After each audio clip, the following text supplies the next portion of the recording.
사무엘상 25장 23절부터가 되겠습니다. 찾으셨으면 한 절씩 교독합니다. 아비가일이 다윗을 보고 급히 나귀에서 내려 다윗 앞에 엎드려 그의 얼굴을 땅에 대니라.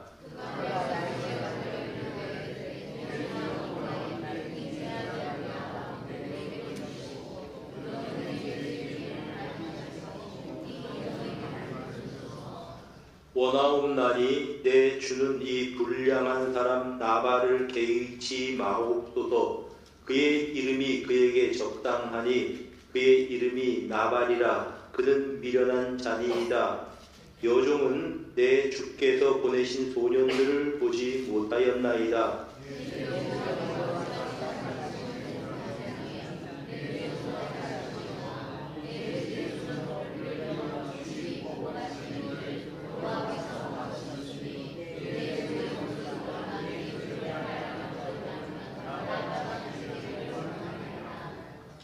여종이 내 주께 가져온 이 예물을 내 주를 따르는 이 소년들에게 주게 하시고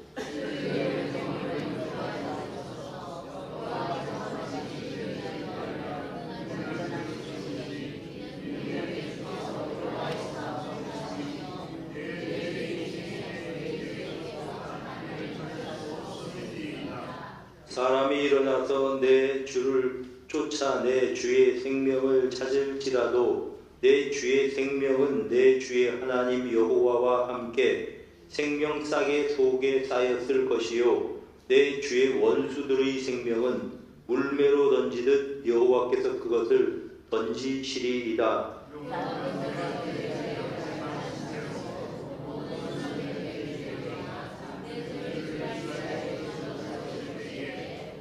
내 주께서 무죄한 피를 흘리셨다든지 내 주께서 친히 보복하셨다든지 함으로 말미암아 슬퍼하실 것도 없고 내 주의 마음에 걸리는 것도 없으시리니 다만 여호와께서 내 주를 후대하실 때에 원하건대 내 주의 여종을 생각하소서 하니라.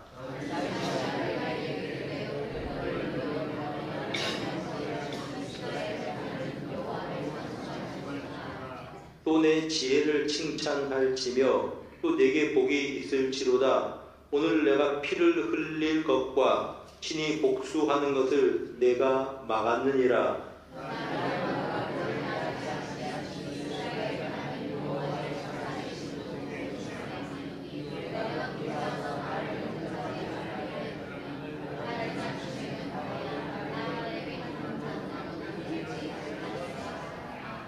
함께 읽습니다. 다윗이 그가 가져온 것을 그의 손에서 받고 그에게 이르되 내 집으로 평안히 올라가라. 내가 네 말을 듣고 내 청을 허락하노라. 아멘.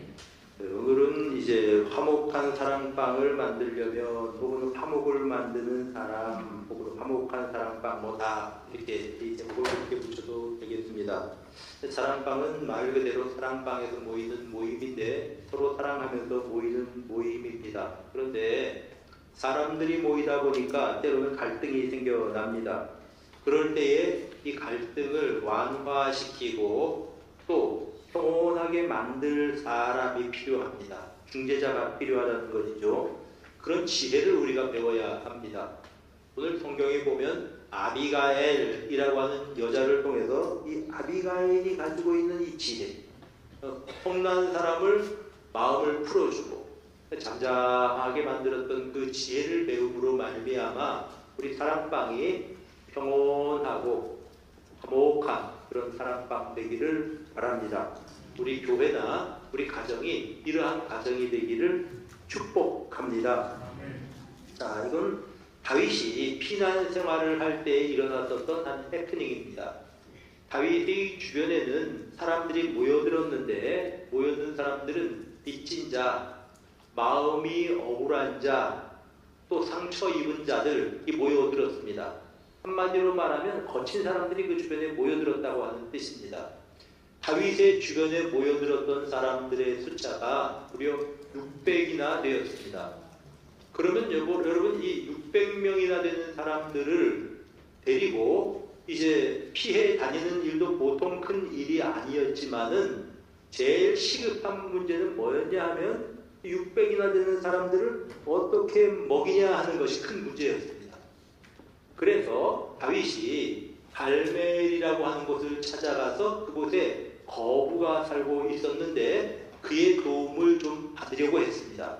이 거부의 이름이 나발이에요. 나발. 이름이 좀 무섭죠. 근데 이 나발이라고 하는 사람은 어느 정도의 거부였는가 하면은 양이 3,000마리, 염소가 1,000마리, 뭐 엄청난 부자였습니다. 그러니 다윗과 함께한 600명이 가서 신세를 져도 좀 이렇게 그들의 식량을 공급할 만큼 부유한 사람이었습니다.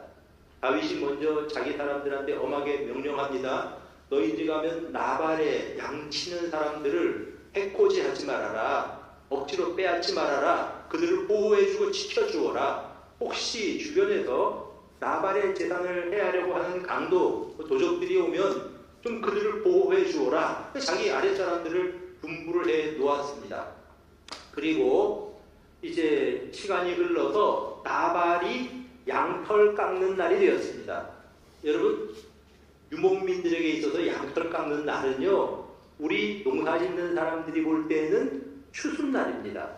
그날은 양털 깎는 일을 돕는 사람들을 막 고용을 해서 일당을 넉넉하게 쳐주기도 하고, 또 이제 주변에 떠돌이 같은 사람들, 그런 사람들에게는 먹을 것도 후하게 대접을 하는 이제 그런 잔칫날입니다. 마을 잔치가 벌어지는 날이지요.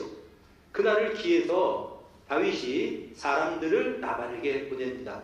나발에게 우리가 이렇게 당신들과 좋은 관계를 맺었고 당신들의 종들과 양들을 지켰습니다.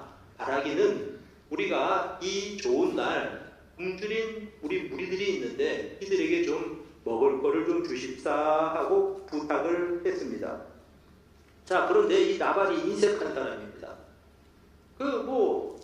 이 사람들을 도와주지 않으려면 그냥 보냈으면 그것도 좀 이렇게 기분이 나쁜 일인데, 우리 옛말에 동량은 주지 말지언정 뭐 하지 말라 그러니까 쪽박을 깨버리는 말을 했어요. 10절에 무슨 말을 하냐 하면 이 나발이 하는 말이 다윗은 누구며 이새의 아들은 누구냐? 요즘 각기 주인에게 억지로 떠나는 종이 많다. 너희들 주인 떠나서 마음대로 돌아다니는 떠돌이들이 아니냐? 떠돌이 종들이 아니냐? 근본 없는 그런 이제 불황아들이 아니냐? 그렇게 이야기를 하고 이제 쫓아보냈습니다. 근데 다윗이 그 말을 들으면서 모욕을 느끼는 거죠. 이새가 누구며 다윗이 누구냐? 그리고 우리를 떠돌이 불황아들이라고. 그래서 자기의 따르던 사람들 가운데서 400명에게 칼을 차라고 명령합니다. 못 참는다 이건. 도저히 참을 수가 없다. 나발과 그 집의 남자들은 내가 다 죽여버리겠다. 이렇게 하고 이제 길을 나서게 되는 겁니다. 자, 큰 사건이 벌어지게 생겼습니다. 아까 말씀드렸지만 다윗 주변 사람들은 거친 사람들이에요. 이들이 칼을 휘두르고 보복을 한다면 나발의 집안과 나발의 종들에게 어떤 일이 벌어지겠습니까? 이거는요, 다윗의 인생에서도 큰 위기 중에 하나였습니다. 만약 다윗이 왕이 되었는데 옛날에 나발의 집에 이런 일을 했다라고 하는 것이 사람들에게 전해져서 알려졌다면 다윗이 과연 사람들의 마음을 모아서 왕으로 추대받을 수 있었을까? 그 사람 잔인한 사람인데, 아주 못된 사람인데 그런 사람이 우리의 왕이 된다? 아, 싫다. 이런 사람들이 생겨날 수도 있는 두고 5점으로 남을 그러한 사건이 벌어질 뻔했습니다. 근데 이 사건을 벌어지지 않도록 막은 사람이 바로 나발의 아내였던 아비가일이라고 하는 그러한 사람입니다.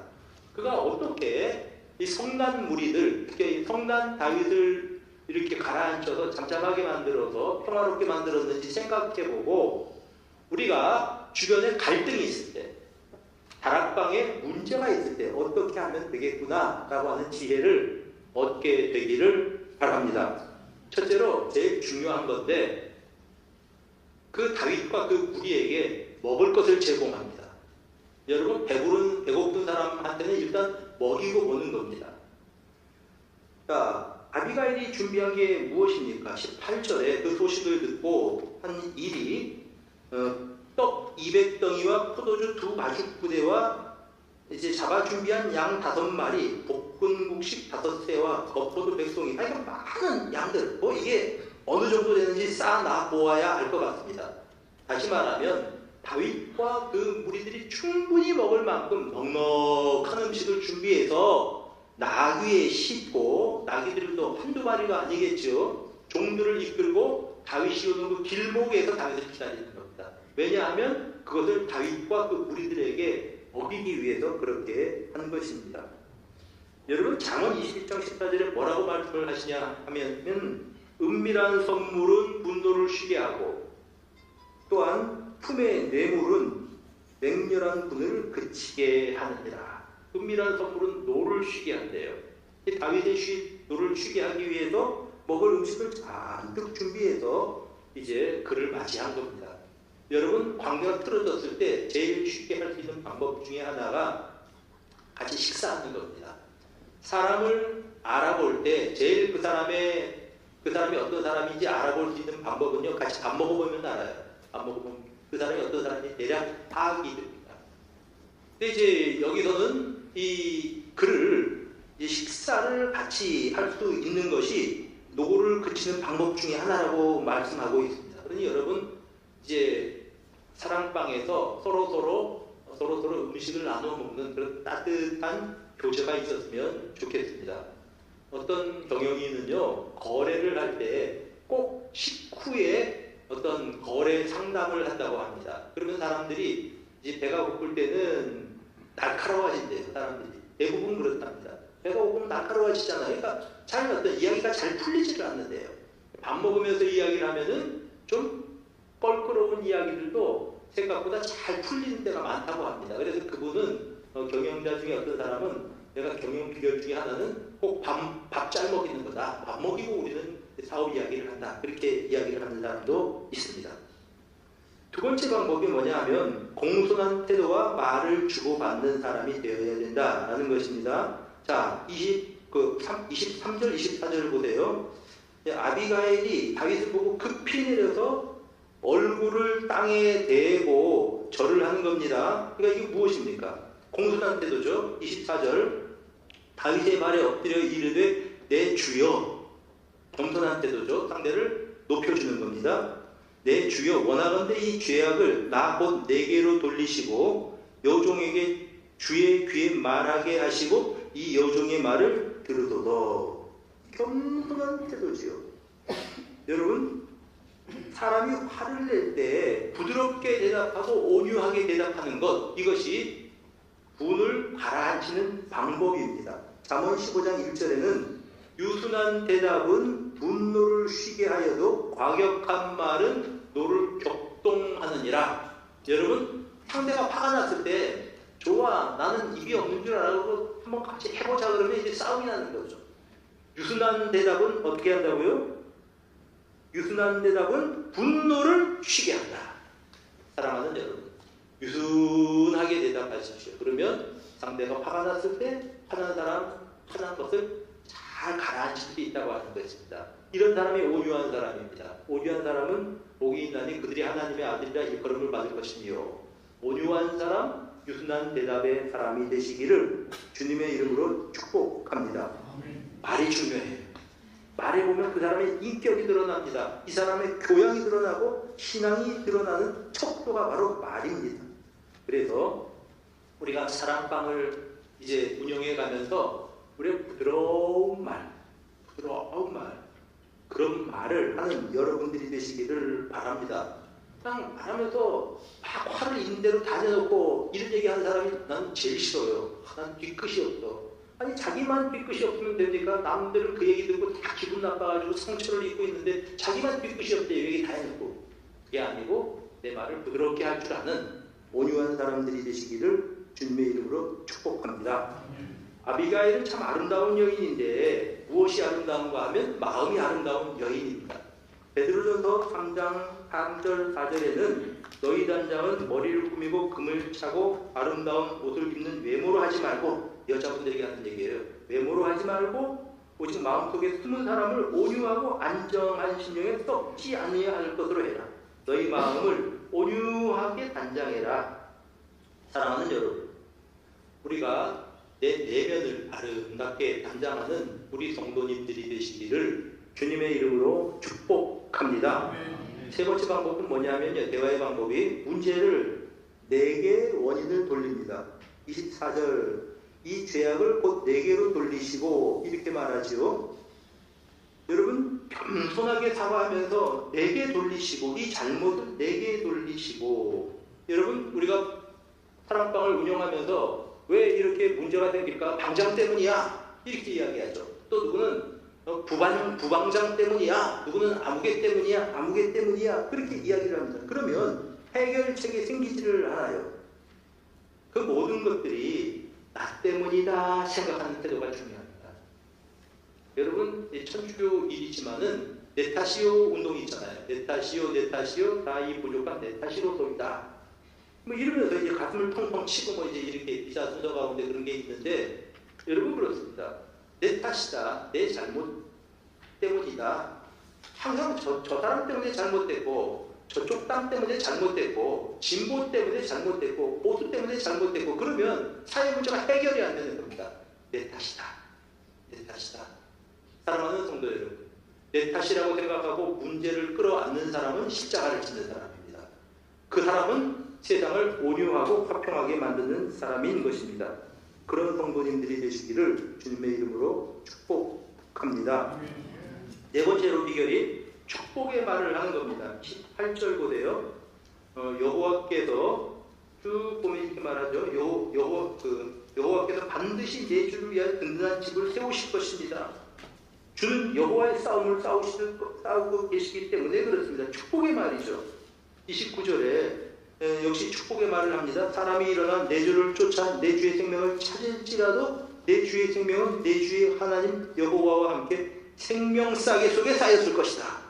하나님이 당신을 보호해 주실 것입니다. 축복의 말이지요. 여러분, 다윗이 왕으로 세울 것을 인정합니다. 그리고 그를 축복합니다. 여러분들의 말이 다른 사람들을 축복하는 사람들이 되시기를 축원합니다.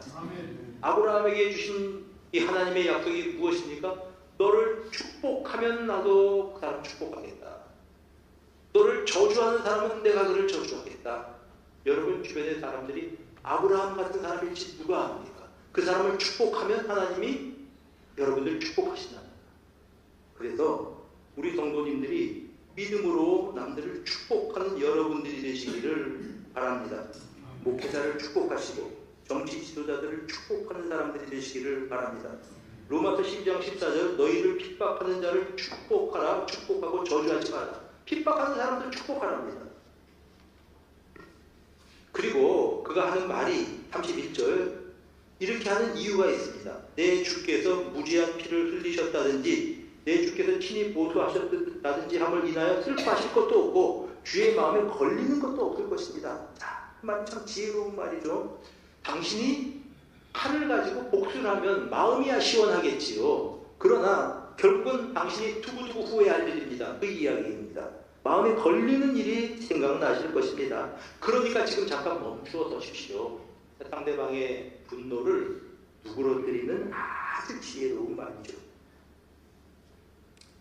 아까 말씀드린 것처럼 만일 다윗이 여기서 복수의 칼을 휘둘렸다면 그냥 이제 다윗과 그의 무리는 떠돌이 마적대가 되고 말았을 것입니다. 남을 죽이고 정권을 탈취하고 만약 그가 왕으로 옹립될 기회를 잡았다고 하더라도 두고두고 그것이 그의 발목을 잡게 되었을 것입니다.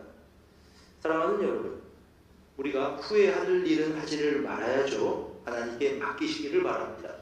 축복하는 것이 신자가 할 일입니다.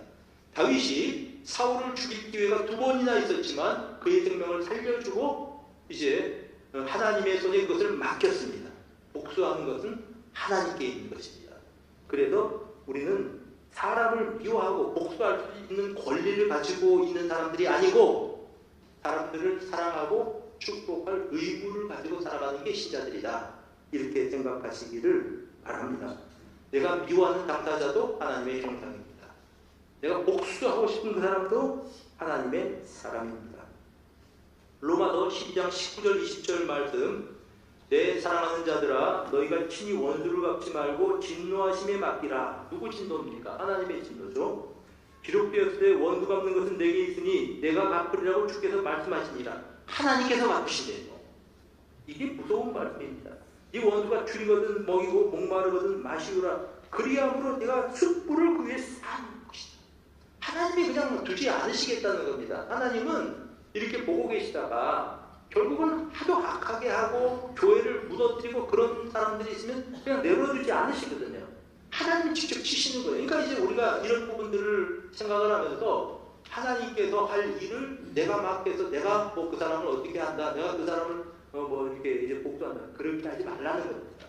그래서 여기 아비가일을 보니까 본인이 다윗의 마음을 잘 어루만져서 복수하는 실수, 허물을 그가 이제 저지르지 않도록 그렇게 마음을 완화시키는 것을 보게 됩니다. 그 결과 분노를 찬송으로 바꾸어 놓았습니다.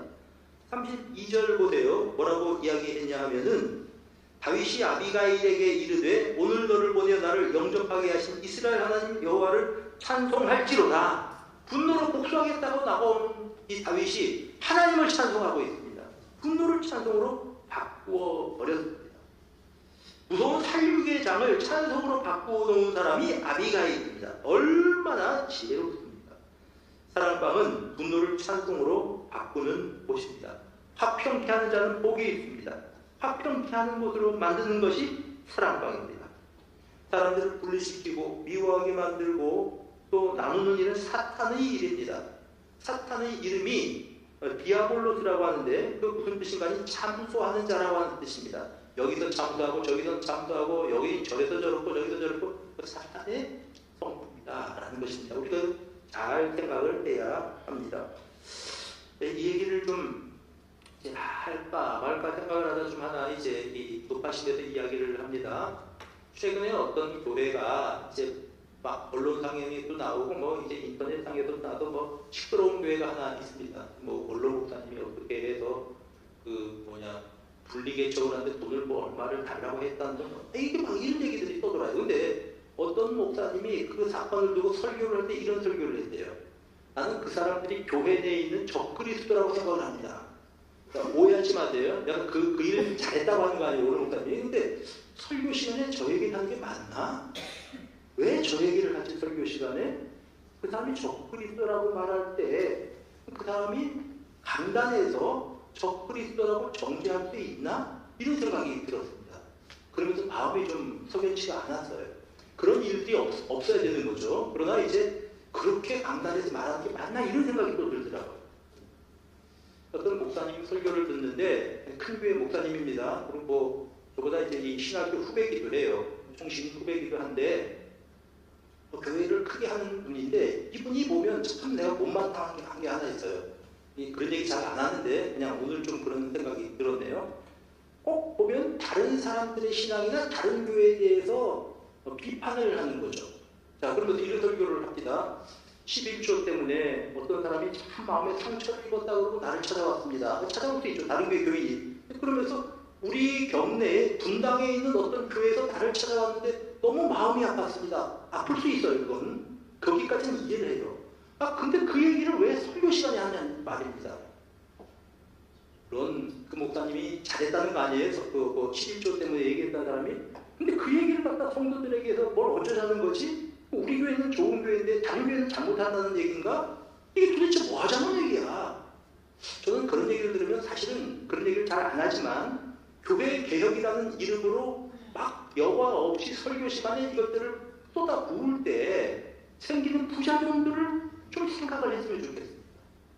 그것들이 성도들의 마음에 상처를 주고 또 교회에 대해서 불신을 가지게 된다면 그 결과까지 생각하고 목사는 그런 말을 해야 되는 거 아닌가? 참 안타깝습니다. 근데 그분 설교를 보면 그런 내용들이 계속 많이 나와요. 그래서 심지어 이런 사람같이 바쁩니다. 그 교회가 세상에서 제일 깨끗한 목사님이고 좋은 교회니까 우리는 그 목사님 영상으로 예배드리고 우리는 그렇게 예배 신앙생활 한대요. 이게 잘못돼도 보통 잘못된 게 아니구나. 보통 잘못된 게 아니구나. 세상에 뭔가 발버둥치면서 어려운 가운데 사례 없이 목회하는 사람도 있거든요. 그러면서 목회하는 목사님들도 계신데 거기다가 대교회 목사로 있는 분이, 영향력이 있는 분이 다른 교회에서 뭐 때문에 시험 들었다고 나한테 찾아왔으면 나는 마음이 참 아픕니다. 만약 그런 얘기를 목회자 세미나에서 했다면 이해할 수 있어요. 우리 목회자들이 이거 하지 말아야 됩니다. 그런 얘기는 이해할 수 있는데 그걸 감단해서 설교를 해? 그럼 여기에 대한 부작용은 어떻게 하지? 그것 때문에 상처 입은 성도들은 어떻게 하지? 그리고 내가 만난 사람처럼 그 목사님 설교 듣고 신앙생활 한다는 사람은 도대체 그 사람의 신앙은 누가 지도하지? 그런 생각이 들었습니다. 왜 이런 말씀을 드리냐 하면 여과 없이 뒤에 대한 결과에 대한 생각 없이 그런 식으로 이야기를 갖다가 막 쏟아보면 결국은 그게 한국교회의 덕이 될 것인가 손해를 끼칠 것인가 여기까지 좀 생각했으면 참 좋겠다 그분이 이런 생각을 제가 쭉 했었는데 이런 얘기도 이제 설교 때는 내가 안 했죠. 제가 뭐 얘기하고 싶은 건가 하면 교회 전체를 생각하고 교회를 화합하게 하고 문제가 있다고 할지라도 덮고 용서하고 이렇게 나가는 것이 맞는 것이지 우리는 다 좋은데 저쪽은 나빠 이렇게 얘기해버리면은 이건 전체를 놓고 볼 때 이 부작용이 일어난다 이런 생각이 들어서 뭐 그런 생각을 해보게 됩니다. 하도 요즘 무슨 일 때문에 교회가 이러고 저러고 저 교회가 이러고 저러고 말이 나고 있으니까 그런 생각을 한번 해보았습니다. 우리 성도들은 어떤 문제를 만난다고 하더라도 화목하게 만들고 그리고 문제를 덮어버리고 그리고 이제 사람들과의 사람들 사이를 아름답게 만드는 그런 성도님들이 되시기를 바랍니다. 예수님은 화목케 하는 그러한 사명을 감당하려고 십자가를 지셨습니다. 하나님과 사람 사이를 화목케 하고 그렇기 때문에 우리도 역시 사람과 사람 사이를 화목하게 하는 것이 우리의 사명입니다. 고린도후서 5장 18절 19절 이렇게 말씀을 합니다. 모든 것이 하나님께로 났나니 저가 그리스도로 말미암아 우리를 자기와 화목하게 하시고 우리에게 화목하게 하는 직책을 주셨다. 사랑하는 여러분, 화목하게 하는 직책이 전도입니다. 올 한 해도 우리가 화목하게 하며 다른 사람들을 이렇게 사람과 사람 사이를 이어줄 수 있는 그런 복된 성도의 삶을 살아가시기를 우리 주님의 이름으로 축복합니다.